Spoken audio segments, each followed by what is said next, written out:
So, really, what is the best way to talk to an atheist? If you really pay attention to the religious, it's not to talk to atheists at all, not rational ones anyhow. Focus on the immature and the easily manipulated, like children. And who knows what to do with children best? Well, the Catholics, of course. So let's go take a look.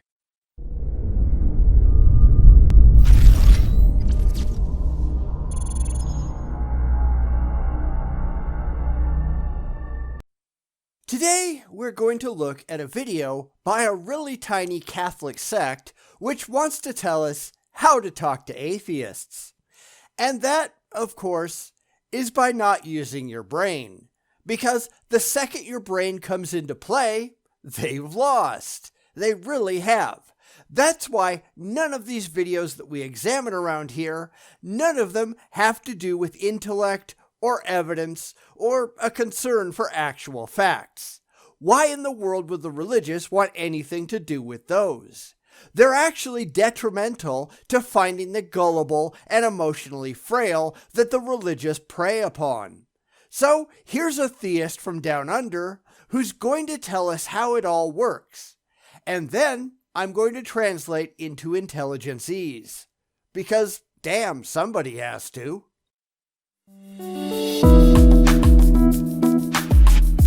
Now, for people who don't know what that is, it's a Catholic religious order, missionaries in God's love. They're based in Australia, which will be pretty obvious. It tends to go after preaching to young people, although mostly they are supposed to be ministering to Aboriginal communities throughout Australia. It's also a tiny little order with only 70 members. That at least gives you some idea of what you're getting into here. Unlike a lot of Catholic orders, at least I don't think they've been accused of sexual misconduct, although, that could come out almost any day. But for the moment, I think they're relatively safe. So anyhow, let's see what they have to say.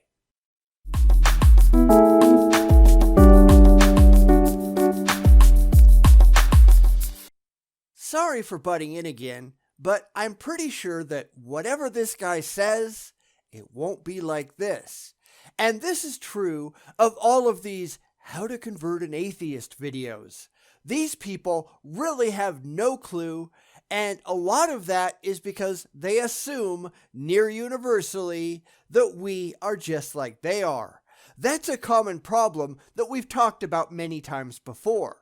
They assume that we're after the same things that they are, which, in fact, we're not. That we believe the same things that they do, which, in fact, we don't.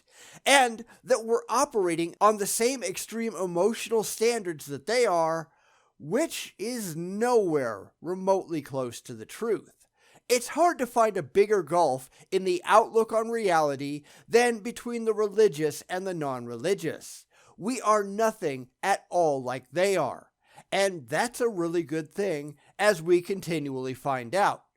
But anyhow, keep that in mind as we move forward. You know what? Despite the fact that I'm a brother for 7 years now, I've been a Catholic most of my life, I've only ever genuinely met one atheist, one person who had a really strong intellectual thought-out reason for not believing in God. Then you are not paying attention. And I find this to be true among the religious pretty consistently. They live in a religious bubble where everyone they interact with is religious, and they're painfully ignorant of everything else. I've had discussions with a lot of pastors who claim that there are no atheists at all. Sure, pal, but you live in a church where everyone who comes through your door, they're all faithful. You have no clue what's going on in the real world beyond your doors. It's why these people seem to be so utterly clueless.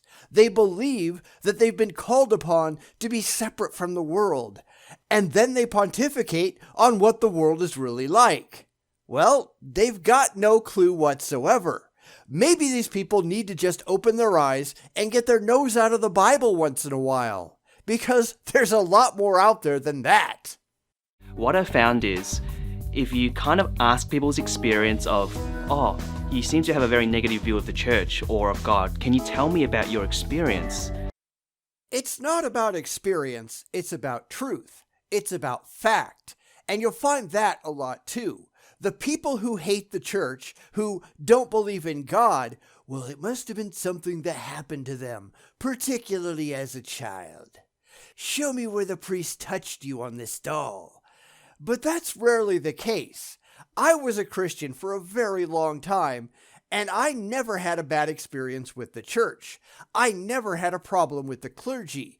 I just had a problem with the stupid, unsupportable, indefensible crap that they believed. I could not square reality with faith, and neither can they. But whereas I decided that reality won out over religious fantasy, they've decided that their feelings are more important to them than the facts. And that's dumb. It really is. But that's the fundamental disconnect between the religious and the non-religious. We are concerned about the objective state of reality, what's really the case, what can be discovered and studied and independently verified separate from what we might wish was true. They are the complete opposite. We set aside our feelings and go with the facts. They set aside the facts and go with their feelings. If their faith demanded that the sun stop rising in the east and setting in the west, well, they just ignore reality and go with what makes them feel good. And this is just dumb. It's not about experience, it's about evidence. But I bet you won't get this guy to admit that, will you? What did you experience of the church, for example, when you were younger? See? What did I tell you? And a lot of people think I watch these videos before I respond, but honestly, I don't. As I write this, I've never seen what this guy is going to say. This is just so common from the religious, where they're desperately looking for some kind of excuse for why people reject their faith, because they're not concerned with why we're really doing it, only what kind of spin they can put on it to make their side look better. And again, it's why they're really not talking to us, even if they pretend that they are. It's a debate between us, them, and their faith. Everything we say gets filtered through their religion, and they only hear what their religious beliefs want them to hear. They're not listening to what we're actually saying, because what we're actually saying doesn't matter to them. Not one bit. I've often found that there's actually been a deep wounding or a deep misunderstanding of the nature of God or the nature of the church. For example, one I get in high schools all the time when people kind of talk about God is, oh, he's a bit of a killjoy, isn't he? Like, kind of, he takes away fun, takes away our joy, our freedom. And that type of God, I don't believe in either. Except you do. You've just redefined what fun and freedom means in your life, and then you're going to try to convince these high school kids that they're just completely wrong and that up is down, left is right, and fun is not. And you don't understand why they don't pay attention. And that's why the young are much more likely in Australia to be atheists than any other group.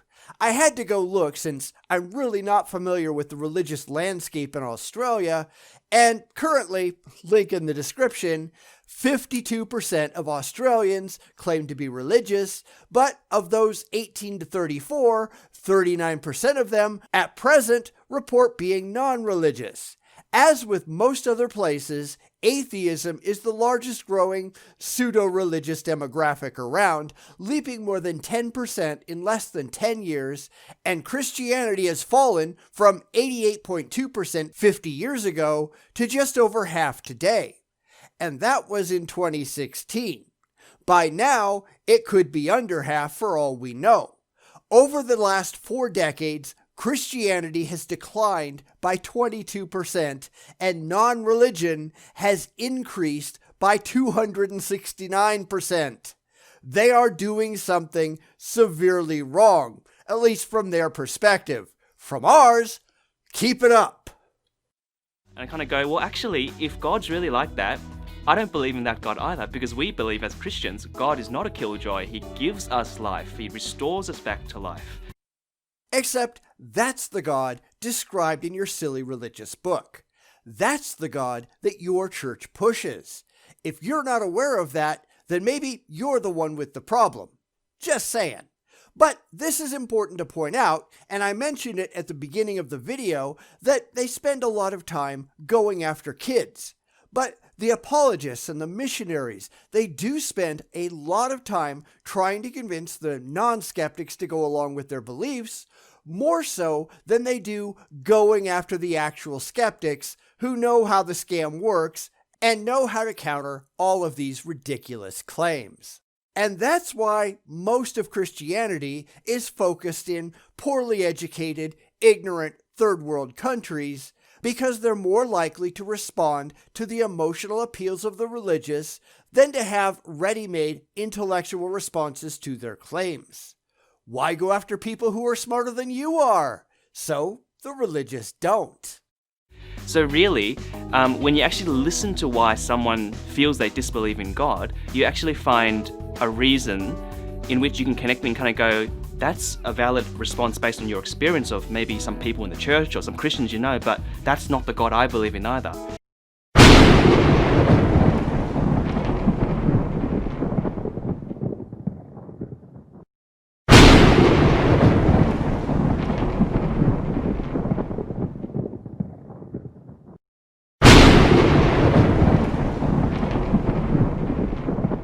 And in doing that, you open them up to actually ask the questions or be curious. Well, what kind of God do you believe in then? Not a realistic one. That's kind of the issue. I don't care what kind of God you believe in. I care what kind of God you can prove actually exists.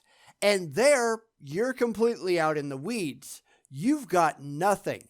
Nothing at all. It's why you talk to children who aren't asking you the hard questions that you simply can't answer. I don't know why this is so hard for people to figure out. Religion is a scam. It's only looking for suckers. The second it realizes that there's no sale to be made, it moves on to somebody else. It doesn't stop and lay out its evidence because there is no evidence. It's just a scam. And this guy, whether he knows it or not, is a scam artist. He's likely not aware of that fact. In fact, a lot of theists aren't.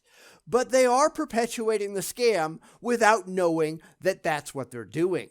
It's why all of the hardest working people in any pyramid scheme are the ones in the middle who actually believe it works. The ones at the top get rich, knowing that it's all a lie, just like the people at the top of the Catholic Church. It's the ones in the middle who've been promised things that are utterly indefensible and completely unjustifiable, but they believe it anyhow because it makes them feel good. Those are the pack mules dragging in the new converts. And this guy is one of them. How pathetic is that? And that's when you can kind of share, well, this is my experience of the church. This is my experience of God. Prove it. I mean, that's the response that solves all ills. Prove that any of the things that you claim, any of the things you believe, prove that those things are actually true. Where is your evidence? How have you independently and objectively tested any of it to see if it stands up in factual reality? That's the fastest way to get any of these people to go away. Just demand that they back up their blind faith with objective fact, because they have none. They never have, and they never will, because it's all a scam. You have no demonstrable experience with any gods. You just don't. You've had this mental poison injected into your brain by years of religious conditioning, and now your brain isn't functioning correctly anymore. You have something wrong with you, and now you're out there with a syringe of poison trying to jab it into somebody else. This is now your job in life. You have willingly accepted becoming a religious terrorist, because really what they are engaged in is psychological terrorism. They are making threats, often dressed up in comforting ways, to force people to change their mental conditioning.